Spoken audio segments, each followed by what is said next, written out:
আর ঠিক টাইমে এসেছি, মাসিমার সঙ্গে দেখা হলো।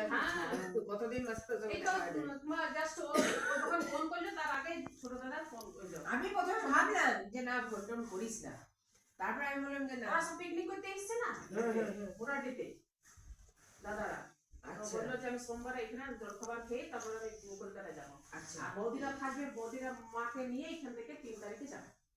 ওরা এখন 1 সপ্তাহ থাকবে এখানেই থাকবো ঘোড়াটিতে। ওই দেওয়ার পেয়ে বলছিল না তো না বাবা আমি যেতে পারবো না। তুমিও যাবে না? না কে তো আরে এই ঠান্ডায় মনে হয় কি খাবো না, তাও না হ্যাঁ আর দিয়ে ঘরে ভালো সত্যি ভালো ওরে খাবো এই না, ঠান্ডা হাওয়া মুড়ি খেয়ে থাকবো তাও। হ্যাঁ আমার ইয়ে ভাগ্নিও বলেছিল মামি ওখান থেকে যাওয়ার পর একটা 8 সিটের গাড়ি দেখে রেখো, বিষ্ণুপুর ইয়ে এগুলো সব